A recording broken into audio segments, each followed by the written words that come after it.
Hello friends, myself Amir Siddiqui and you are watching Logical Studies.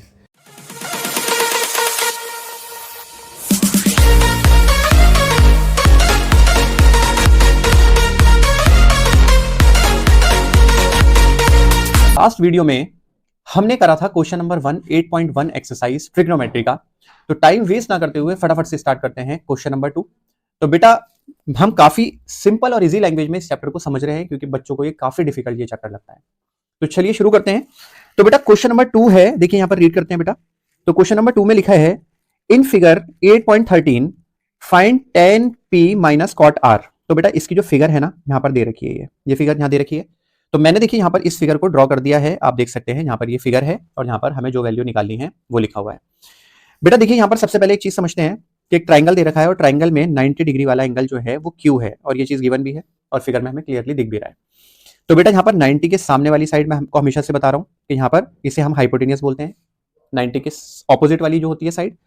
उसके बाद बेटा मैंने आपको बताया कि ट्रिग्नोमेट्री में परपेंडिकुलर और बेस एंगल के अकॉर्डिंग देखा जाता है। हम ऐसे नहीं बोल सकते कि ये परपेंडिकुलर है और ये बेस है। लेकिन दोस्तों थर्ड साइड निकालने के लिए, अगर दो साइड गिवन है, थर्ड साइड निकालने के लिए हम पाइथागोरस थ्योरम लगाते हैं और पाइथागोरस थ्योरम में आप किसी को भी बेस और परपेंडिकुलर मान सकते हो। बेटर ये होता है कि जो आपको दिख रहा है वर्टिकल, मतलब कि ऊपर की साइड जो ऐसे करके वर्टिकल है वो परपेंडिकुलर मान लीजिए और जो नीचे हॉरिजॉन्टल है उसे आप बेस मान लीजिए। वैसे आप इसको इंटरचेंज भी कर सकते हैं, कोई प्रॉब्लम नहीं है, लेकिन आप है कि आप इसको परपेंडिकुलर माने और इसको बेस मान लें। ठीक है, तो यहां पर देखिए बेटा लिखेंगे by using Pythagoras theorem h square is equal to P square plus B square. ठीक है बेटा, तो जैसे मैंने आपसे कहा कि अभी फिलहाल इसको हम बेस मान लेते हैं, तो मैंने जैसे कि कहा आपसे कि अभी हम इसे बेस मान लेते हैं। अब देखिए हाइपोटेनियस है बेटा 13 का स्क्वायर, परपेंडिकुलर 12 का स्क्वायर और यहाँ पर बेस का स्क्वायर, मतलब बेस हमें निकालना है। तो बेटा 13 का स्क्वायर क्या होता है, 13 इंटू 13 क्या होता है बेटा। आई होप, मैं उम्मीद करता हूँ कि 10th क्लास में मल्टीप्लीकेशन तो सबको आती ही होगी। तो 13 इंटू 13 जो होता है बेटा वो होता है 169 और 12 इंटू 12 होता है 144 और ये होता है 169। ठीक है बेटा, तो यहां पर आ जाएगा 144 plus B square. 169 left hand side है और ये है राइट हैंड साइड, तो ये लेफ्ट हैंड साइड जाएगा तो इसका साइन चेंज हो जाएगा, ये माइनस का हो जाएगा और यहाँ बचेगा बी स्क्वायर। तो यहाँ पर आ जाएगा बेटा 25 और ये जो यहाँ पर स्क्वायर था ये यहाँ के रूट बनेगा और रूट 25 की वैल्यू होती है 5। ठीक है बेटा, तो इसका मतलब ये वाली जो साइड है बेटा क्यू आर जो साइड है वो आ चुकी है 5। और याद रखिएगा 12 सेंटीमीटर था, 13 सेंटीमीटर था, तो 5 भी सेंटीमीटर में ही आएगा। तो इससे हमें थर्ड साइड पता लग गई।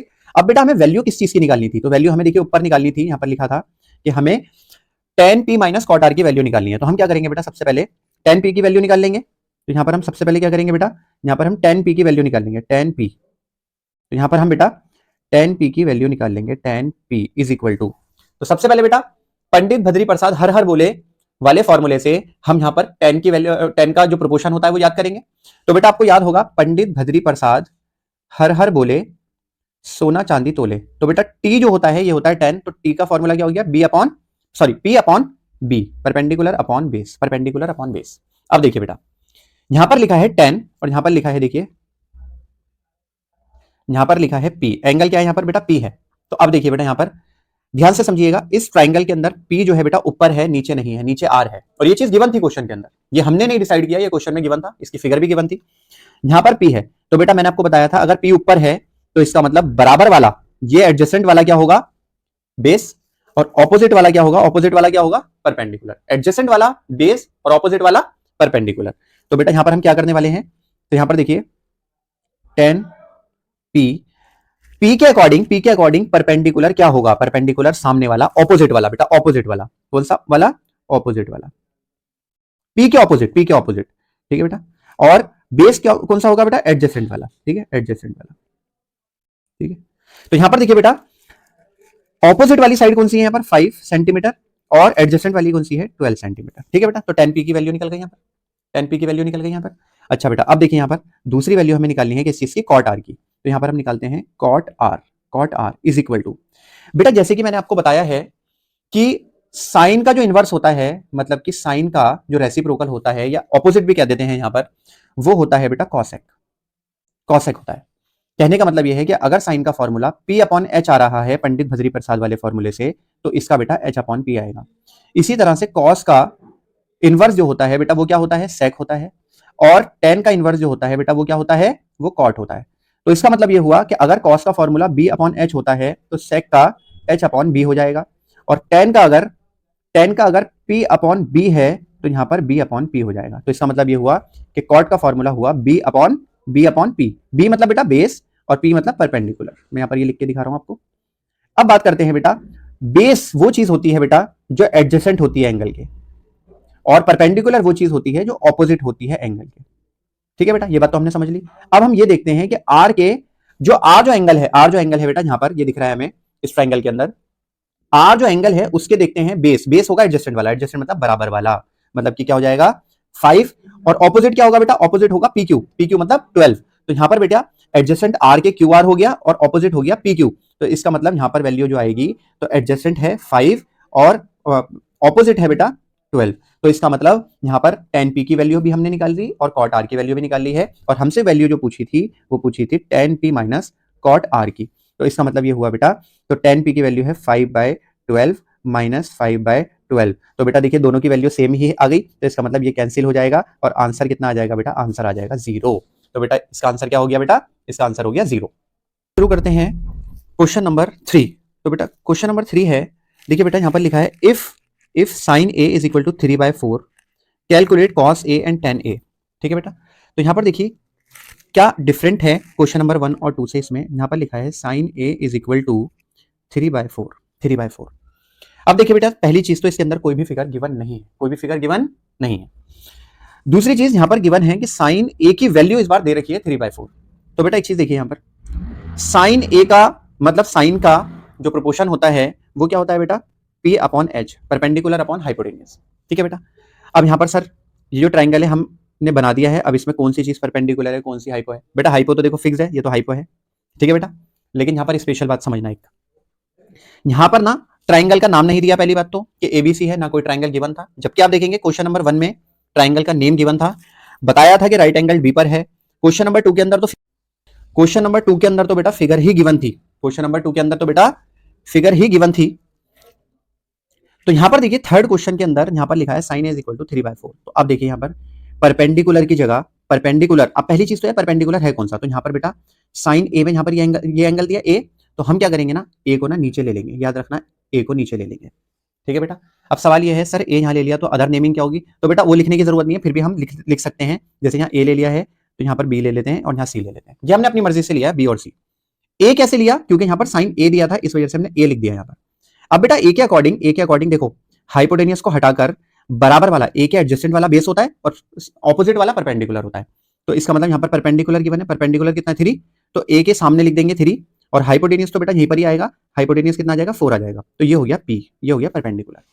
अब एक सबसे इंपॉर्टेंट बात जो इस क्वेश्चन में है, जो फर्स्ट और सेकंड क्वेश्चन से अलग है, वो ये है बेटा कि जब यहां पर दिया था ना साइन ए, तो यहां पर लिखा था 3/4। बेटा बहुत बड़ी बच्चे गलती करते हैं और मार्क्स कटने के पूरे चांसेस बनते हैं। यहां पर बच्चे क्या करते हैं, इसमें पाइथागोरस थ्योरम लगाते हैं और पाइथागोरस थ्योरम लगाने के बाद बेस निकाल देते हैं। बिल्कुल सही है, पाइथागोरस थ्योरम लगानी है और बेस भी निकालना है, लेकिन प्रॉब्लम क्या है कि यहां पर जो है ना बेटा हमें इसके यूनिट्स नहीं दे रखे, मतलब हमें ये नहीं बताया कि 3 सेंटीमीटर है, मीटर है, किलोमीटर है, हमें नहीं बताया। ये रेशियो है बेटा 3/4। तो हमें क्या करना होगा, पी के साथ ना जो डायरेक्टली यहां पर 3 के लिख दीजिए और यहां पर आप 4 के लिख दीजिए। अब बेटा यहां पर के का क्या मतलब है सर, ये के क्या चीज है, तो बेटा के मैंने इसलिए बोला क्योंकि यहां पर ये रेशियो दिया हुआ था, ये हमें यूनिट्स में नहीं दिया था, ये कोई डिस्टेंस नहीं था। जबकि हमने फर्स्ट और सेकंड क्वेश्चन में देखा क्लियरली वहां पर सेंटीमीटर लिखा हुआ था, यहाँ सेंटीमीटर नहीं है, तो यहां पर हमें इसके साथ के लगाना पड़ेगा। अब एक चीज समझते हैं बेटा, अब यहां पर अगर हमने के लगा दिया तो इसका मतलब अब हम जो है ना पाइथागोरस थ्योरम लगा के बेस निकालने की कोशिश करते हैं। तो यहां लिखते हैं by using Pythagoras theorem, by using Pythagoras theorem h square is equal to P square plus B square.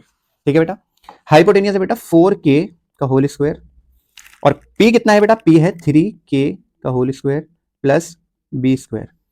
4k का होल स्क्वायर बेटा क्या होगा 16k स्क्वायर। देखिए बेटा इस चीज को समझिए, 4k का स्क्वायर मतलब क्या होगा 4k इंटू 4k, 4 से कितना हो गया 16 और k इंटू के कितना हो गया k स्क्वायर।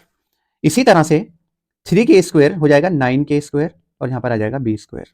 उसके बाद क्या करेंगे, उसके बाद बेटा यहां पर 16k square minus 9k square is equal to B square.